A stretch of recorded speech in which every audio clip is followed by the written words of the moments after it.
Welcome to Unapologetically ADHD. I'm Patricia Young, MSW, and I'm an ADHD former therapist and current coach. I'm Alex McLaughlin, MSW and LICSW, and I'm an ADHD therapist. This is a podcast with two friends processing what it's like to live in body minds that diverge from neuronormative standards and everything that comes with it, the good, the bad, and the beautifully messy. We aim to release 2 or more episodes per month. This podcast is not meant to be a substitute for help from a licensed mental health practitioner. Hey there. How you doing, Alex? I'm doing all right. I was telling you before we recorded that my electric kettle stopped working. It was reading my water at, you can adjust the temperature that you want the water at. And whenever you set it in the base, it will tell you what temperature the water currently is. And it was reading the water at 248 degrees. So when I would set it at the temperatures I set it at, nothing was happening. And so, we're starting a little behind. And I mean, I think it threw me a little bit, but I feel like I was in a place to be able to be okay, it's an electric kettle.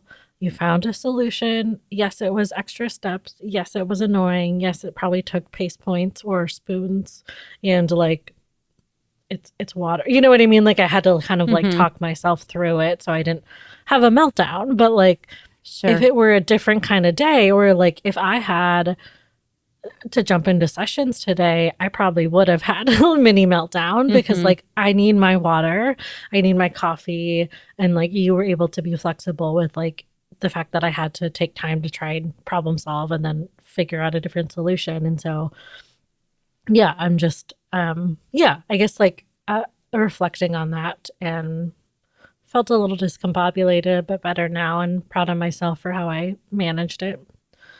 Yeah, definitely. I often don't even have a clue as to how I'm doing, and then something like that will happen. And then depending on my reaction, I'm like, oh, I'm doing really well today. Or, oh, I didn't think I realized that I was, just on my last straw and this was the thing that pushed me over and I had no clue about that. Yeah, that's that great old alexithymia, interoception challenges. Yep. Yeah. How are you today? I'm doing well. I had a productive morning. I had to go get some blood drawn, fasting blood. It's funny, as soon as I know I can't eat, that's all I obsess about. And I had another test yesterday and, she's like, you can just breathe slowly. You don't have to hold your breath. But as soon as the machine started, it's I felt like I had to take deep breaths. So it's just interesting to see how much of this, as soon as I can or can't do something, then I have a very intense need to do it. Yeah, PDA coming in hot. Yep. Big time. So I came home, walked the dogs, cleaned up. Yeah, I'm doing well and ready to get going. I probably should have started with what we're talking about today. This is part 2 of talking about what is autism. And we're going through the DSM criteria and then sharing outside of that what we experience it looks like. So I'm going to let you pick up where we started off, Alex. Okay. So if you didn't listen to the previous episode, I do encourage folks to do that just because we give context for what the criteria even is, what the DSM. So if you didn't listen to that, I encourage you to go back and listen. But if you're PDA and you don't want to, don't worry about it. Yeah. You might just be a little lost. And so, right, that's an informed decision that you're going to make. And maybe not, right? Depending on your familiarity with the DSM, maybe you can jump in midway through. Otherwise, maybe you decide not to. And then you're like, I don't know, I'm lost. I need orientation. And then maybe you look it up. I don't know. You can do what you want with your body. So we left off on criterion A3. So this is differences in developing, maintaining, and understanding relationships. So some examples are difficulty initiating and developing allistic friendships, and allistic meaning non-autistic. Difficulty maintaining friendships.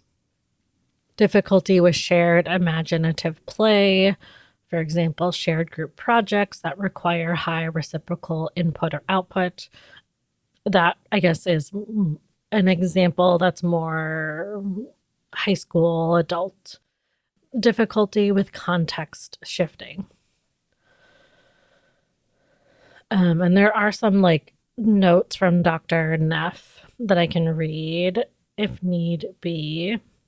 But before I continue reading, do we want to talk about how this shows up for us Yeah. or how we see showing up for others? Yeah, absolutely.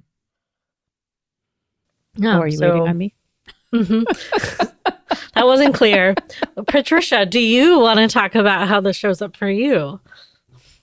A demonstration in the failure of the reciprocal nature of relationships. Needing very clear Waiting. context Yeah. clues. Which happened this morning too, that when you texted me to say, hey, I'm going to be late. This is what happened. I'm like, great. And then about the time that you said that you'd be ready, I'm like, I'm assuming you're going to let me know, but I don't know if you meant that then this was the amount of time we were going to be delayed. So I texted you and said, are you going to let me know when you're ready? Because that's what I was assuming, but we never talked about it. But I think this really fits into what we're talking about of implied, implicit communication. Mm-hmm. Yeah. I don't know about you, but I find making friends very easy. It's the maintaining of the relationships. It's very challenging. Yet I was talking with an autistic colleague the other day who's a therapist, and we were doing some body doubling. And I said, when we were done, do you want to chat or do you need to move on? And they were surprised at my ability to ask for that because of the things that go on for them and their fear of rejection, their RSD. They said that they wouldn't have done that. And so I'm always surprised because there is a part of me that can be very social and likes connecting. But if I feel like I have to manage the other person, or I'm in this new activity and there's this new person that showed up that just talks nonstop, and I feel really overwhelmed and off put by it. So this fear of being overwhelmed comes up for me. And I'm like, I don't want to have anything to do with it. How about you, Alex?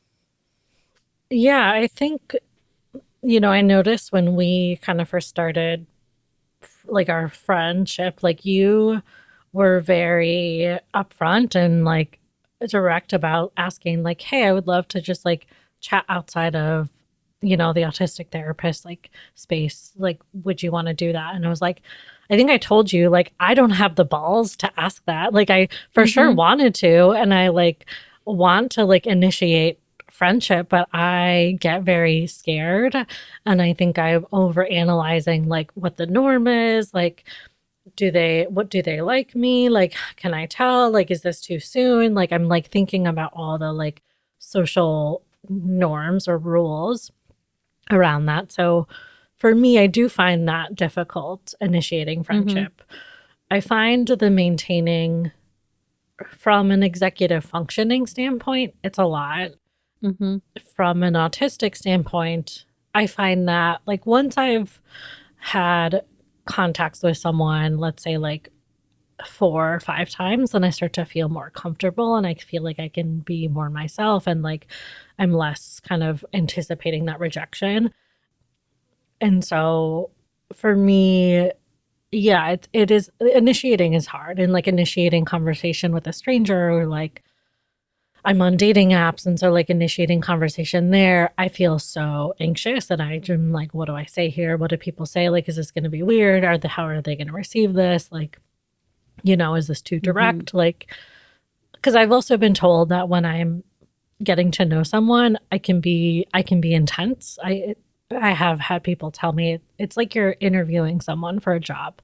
Like you're Mm-hmm. grilling them. You're asking them a ton of questions and I'm like genuinely like I do want to know these things about them. Yeah. I am very curious and like but I'm not reading that like this might be too much first meeting someone. Mm-hmm. Like I just want to dive on in. I want to know your trauma. I want to like dive on in. I don't want to do that small talk. I don't do it a little bit, right? But that feels very forced to me. Mm-hmm.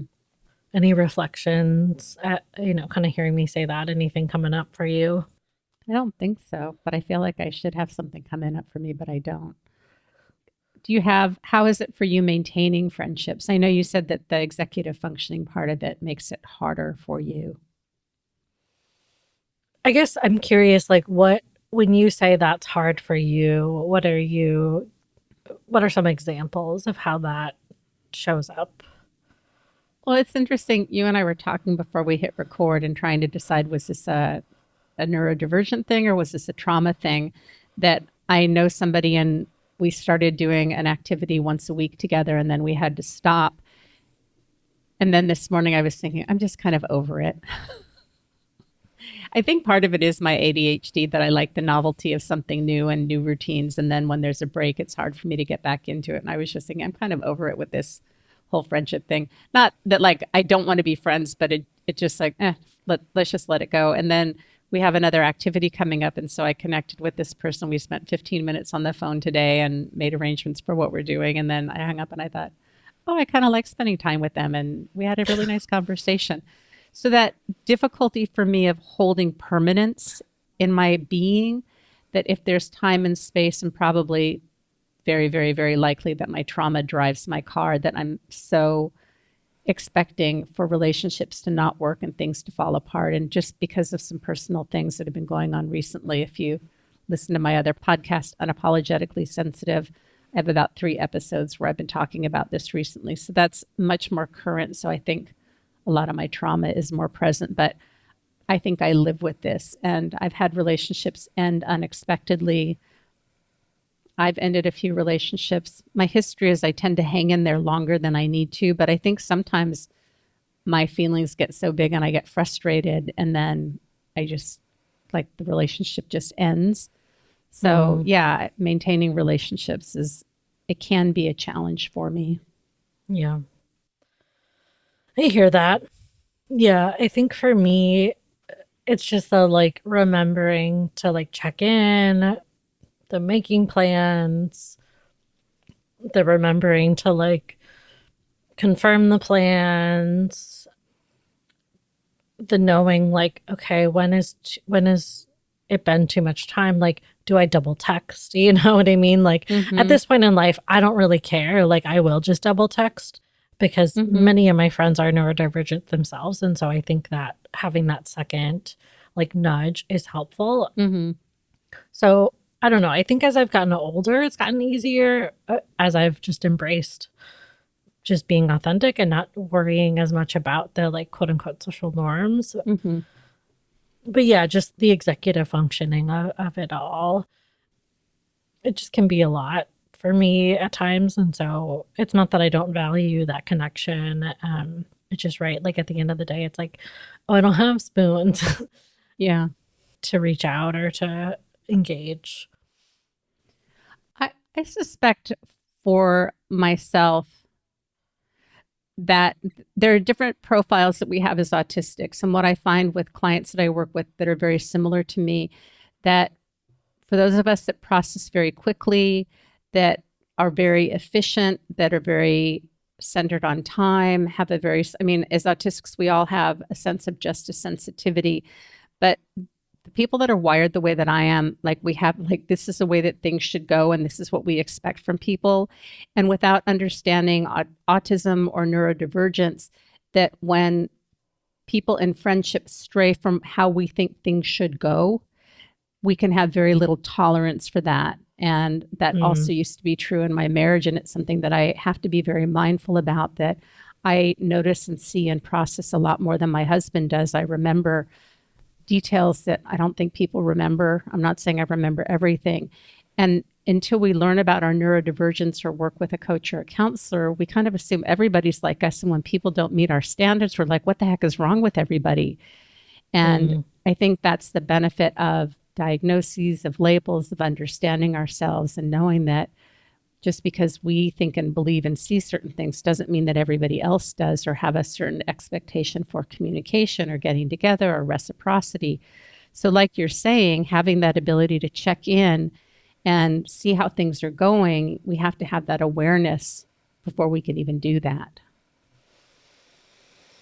yeah, I hear that. And I hear what you're saying around like expectations and like hopes for friendships. And then when that doesn't happen, right? There can be a lot of like disappointment and confusion and then like that, Mm-hmm. yeah, justice sensitivity.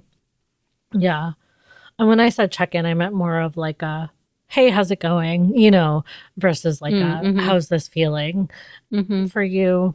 I don't know. I don't really do that in relationships outside of therapy, which is Mm-hmm. like, that's probably a good practice to check in with Mm-hmm. friends, like how things are feeling. Yeah. I'm trying to think if there's anything else that I have to say on the topic of maintaining. Do you have any other thoughts on the topic? Well, I think you're going to talk about this, but I think the other thing is that we need to talk about, are we with other neurodivergent people, or are we having relationships with someone who's autistic and someone who's not autistic? Because I think that also changes things. But relationships are just challenging. I mean, I think they're great and I think we need them. I think community is wonderful, but there are so many nuances around things like executive functioning and things that can make relationships challenging. And if you're autistic, you've had trauma. So that adds another layer onto it. Mm-hmm. And I don't think these things were factored in when they were looking at the criteria for autism. And autism shows up so many different ways for so many different people. And for those of us that are later identified, late diagnosed, it's probably going to look very different for us than when they develop the criteria on observable behaviors in children. Mm-hmm. Yeah, and I can't remember if that's something that we talked about in the first episode, but really that is what the DSM is. It's like, how do other people perceive an autistic child, Mm-hmm. and specifically like a white male. And so Right. it's less about the internal experience and more about how autism impacts the people in the autistic person's life, which is like really kind Right. of fucked up. But I forgot the thing you said. Oh, we're probably going to talk about this. And I don't remember what it was that you said that Oh, about. that we're going off of Dr. Megan Neff's autism diagnosis criteria in a visual form. And she talks about that. Oh, I can't find it right now, but what it's saying is that they didn't take into account when they were doing this what relationships look like if you have two autistic people.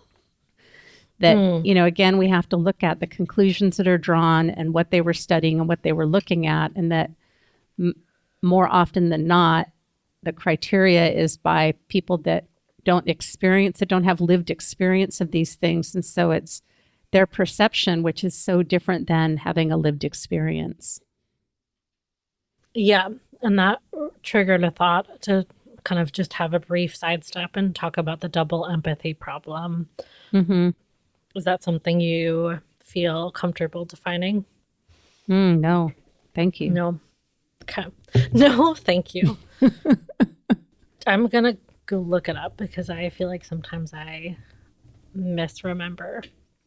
Essentially, it's a theory that explains that communication between non autistic and autistic people, there's like a mismatch, and non autistic people tend to, without even realizing, I think this is subconscious, but they tend to be able to identify if someone's autistic when they're talking to them, and they have trouble understanding an autistic person's kind of like theory of mind or where they're coming from, how they communicate, and then vice versa. So autistic people have trouble understanding neurotypical or non-autistic communication, ways of moving through the world. And so this creates a kind of like mismatch, and oftentimes what happens is the non-autistic person blames the autistic person for the Mhm. mismatch rather than being like self-reflective about, no, this is between the both of us, like this isn't a you thing, this is a both of us thing. Mm-hmm. So yeah, anything you'd want to add to that definition? I'm not sure if it was specifically with this study, but what I recall reading was that within 12 seconds, a non autistic person can identify that there's something different with someone who's autistic. They may not know that they're autistic, but they can recognize that something is different, and that can impact the communication. Yes, I think I probably misspoke. That is, I think that's what, and again, I'm kind of going from memory, so I'm probably wrong. But yes, I think that's right. I think it's not that they're autistic, but I think they can tell if something's different. So Yeah. yeah, coming back to the criteria, right, is some of these difficulties that are being described is really more to do with between like autistic and non-autistic friendships or relationships. It's Mm-hmm. not necessarily, and like that's not to say that autistic and autistic communication can't be right. There can be a mismatch. It doesn't matter what your neurotype is. Like when you're with someone who has a completely different way of moving through the world, communication style, right? Like that might, there still might be a mismatch. So Mm-hmm. miscommunication can happen anyways. But yeah, so I guess just to give more context to the differences that they're talking about. Yeah. What are your thoughts about difficulty with shared imaginative play, shared group projects that require high reciprocal input output? That question feels very broad. Well, they say that autistics are not creative, they don't have imagination, that we don't engage in imaginative play. Mm. I mean, I think that that can happen. Sometimes what I see is like, I don't know, like if I'm reading a book and the if it's fantasy and it's like so far fetched, it's like I can't. I just like this is dumb. This is not real. This could never happen. Like I just can't get into it. Like I don't know. Mm-hmm. And that's like a little bit of like imaginative. Like I think I did Mm-hmm. engage in imaginative play, but sometimes like when I was playing Barbies, I just wanted to set up the house. Like I didn't want to like have the back and forth conversation between the Barbies with like a friend. I wanted to spend more time like making things pretty and like set up the house and like you know what I mean? Like so I think a Mm-hmm. little bit of this does apply to me or did apply to me. And I yeah, still as an adult, like if I'm reading something that's fantasy that's so far fetched, nope, can't do it.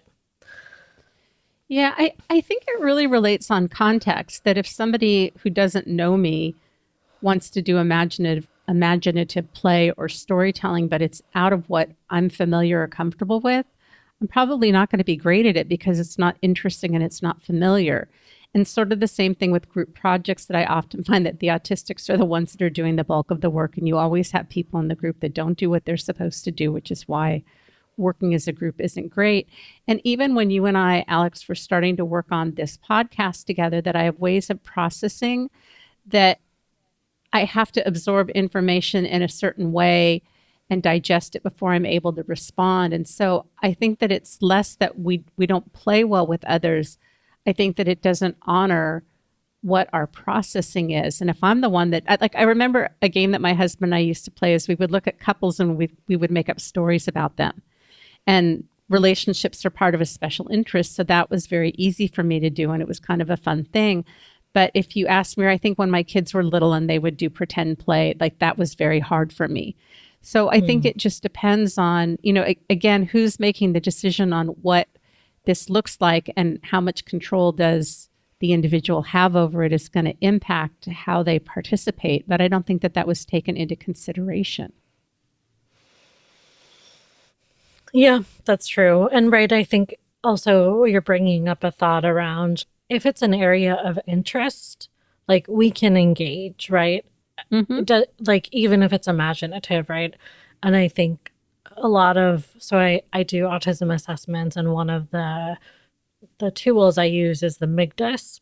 Um, Mm-hmm. it's essentially like an autism interview. It's like a structured interview. But one of the things that we ask about is like, how are you with topics that are of non-interest to you? And right, a lot of autistic people are like, I can't engage, I check out, like this not interesting, like my focus is not there. It's like pulling teeth. Like it's really painful. It's really kind of hard to Mm-hmm. be in those conversations. So I don't know the DSM from the top of my head, and maybe they get into this, but I feel like that kind of maybe applies to this category too. Mm-hmm. Yeah. Other thoughts? Yeah. Nope. Nope. All right, so I want to move on to context shifting after I count my stitches. Two, three, four. Okay, one more. So, yeah, do you feel like you have a good understanding of context shifting and feel comfortable? A little bit. It's interesting that for my own podcast, I used to do a lot of guest interviews and I don't. And I had somebody that I know very well on as a guest the other day, and we hopped on. And I always do this, and I had to say, sorry, I'm in my tasky brain. Like, I don't do social stuff when I'm doing podcast stuff. And often with guests, the polite thing is to do, hello, how are you? How are you feeling? But I get so focused on the task at hand that I forget about those social skills. And I often find myself when I'm doing this with people, thank goodness for text, because I often will start out a text with exactly what I need. And then I will go back and go, hi, how are you? Just checking in. And I think that's part of switching tasks, that socially we're supposed to remember that you do the introduction, you ask how people are, and then you lead up to what you want, where if I'm focused on something, that's what I'm focused on. Mm-hmm. Yeah, I'm the same way. Yeah. And it can be hard when like that changes or someone has a different need and it's like, I feel like I can't let the thing go in my mind because like also I'm afraid I'm gonna forget or like I'm gonna lose that Mm-hmm. momentum. Like if I'm joining a body Mm-hmm. double and someone is very chatty, I'm almost like part of me wants to be like, I can't, no, I can't. Like I can do like a brief little check-in, but like Mm-hmm. but if it's gonna be longer than 5 minutes, I like really have to like it's just so hard for me to switch from that to then work mode. And if I'm going Yeah. into a body double, I'm kind of already in like work mode. Yeah. And I think this can also, I don't know if we've talked about monotropism yet, but which is a concept, it's kind of like a theory of mind of autism that for those of us that are autistic, some of us are more monotropic, meaning like we focus on like one thing and we can really dive deep into that one thing. Mm-hmm. And it can be hard for us to then shift out of the thing we're doing because we're so focused on it, like that kind of hyper focus. But yeah, like transitioning from one thing to another takes for any human, right? I don't remember the statistic, but so I'm probably misquoting, but it's like around like 10 minutes, I want to say. I could be wrong, but it takes about Mm-hmm. 10 minutes for us to shift any human, to shift our brain to a different task or different topic. And Mm-hmm. for those of us that are autistic, it tends to take a little bit longer for us to get into a thing. So, like, I think I was saying to you, or maybe it was to another friend, like, actually, yeah, I planned something in the middle of the day. And then I later texted them and I was like, no, I think I need to be in work mode. And like, I just do better with a longer chunk of time to work Mm-hmm. on something because it takes me so long to get into it. And then once I'm in it, I don't want to stop because I have Yep. that momentum. Yep. I have that a lot when I'm watching TV and I know the kids are coming home, or I just don't want to have to start and stop. And I've had a couple medical appointments the last couple of days and I brought my book, but I thought if the wait isn't long and by the time it takes me to get into the book, because this is a different genre that I'm reading, that I'm going to feel annoyed, and that's difficult. And I think Mm, many of us sit in our car when we finish something before we drive to the next location, or when we get to where we're going, we sit in our car. And I suspect that that's also a way that we help ourselves with that transition time instead of just jumping from one thing to another. hmm I kind of am having a thought into this moment of I feel like I sometimes have trouble if I'm socially in a conversation, and maybe it's like, I feel like this happens more in like group settings, but maybe we're talking about a topic and then all of a sudden we switch to another topic, but my brain is still on the other topic and there's still Mm-hmm. things I want to say. And it Yeah. takes me a minute to process and to like let go the things I wanted to say and then to orient to the new thing. Yes. You agree? Yeah. I tend to have a difficult time in groups because I'm not always sure when is an okay time to jump in. And by the time I have my thought formulated or I'm ready to jump in, they're on to something else, and then I don't.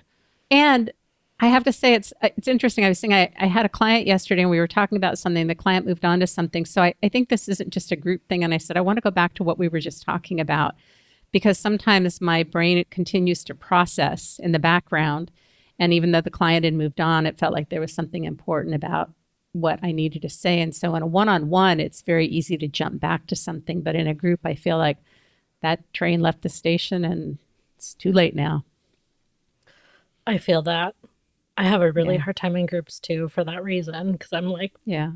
can I talk now? Like, and right, people are kind of talking over each other, interrupting. And so I'm like trying to suss out what is the social norm here amongst this Mm-hmm. group, and like trying to decide, like, okay, where, well, right, I tried to not interrupt, but I think as I've unmasked my ADHD more, like I do interrupt. Mm-hmm. And so, and like I try not to, because I know that sometimes when people interrupt me and in the middle of a thought, I lose my train of thought. I can get a little dysregulated.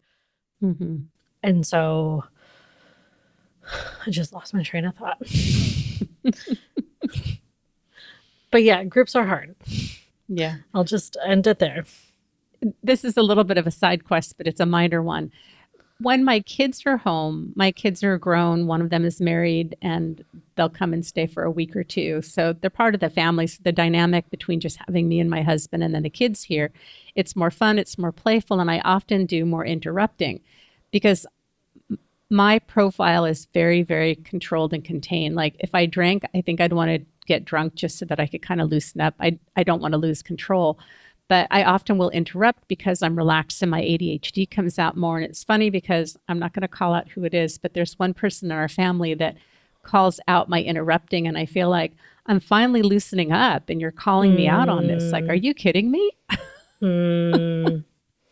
That's hard. Yeah. Yeah. Yeah. Yeah. Yeah. I get that. The over controlled, like, yes. Hard Yeah. relate. Yeah. Yeah. I think a lot of us that have an internalized profile and that are late identified or late diagnosed, that's true, that we figured out what's expected of us, but then learning to let go of that control and to allow ourselves to unmask and be who we are and not monitor is a big thing. Yeah. Yeah. Is there anything else related, unrelated that you want to share before we wrap up? Because this would be a time to take a side quest. Is there anything you wanted to say related or unrelated? No, I don't think so. Okay. Where can people find you, Alex, and what do you have to offer these days? So I have therapy. I offer therapy and autism and ADHD assessments for folks on Wapakoti land, colonized as Minnesota. You can find me at thedivergentgrovetherapy.com. I'm also doing an autism burnout group and then like a late diagnosis group. The late diagnosis group is drop in. And then I am opening a coaching, consulting, and training practice. And that's for anyone worldwide. And that is divergentgroveunlearningcollaborative.com. How about you? Where can people find you for therapy? Did you say, or did I just check out? I said. Oh, okay. I checked out. That's okay. If you want to reach out to us about the podcast with any questions, you can reach us at unapologeticallyaudhd@gmail.com. You can reach out to me at unapologeticallysensitive.com. I do have a podcast by the same name. I work with late identified, late diagnosed. If you think you might be ADHD, autistic, I do not do evaluations, but we can talk about what you're seeing, and I have a pretty good sense. I work with folks around boundaries, parenting, relationships, work.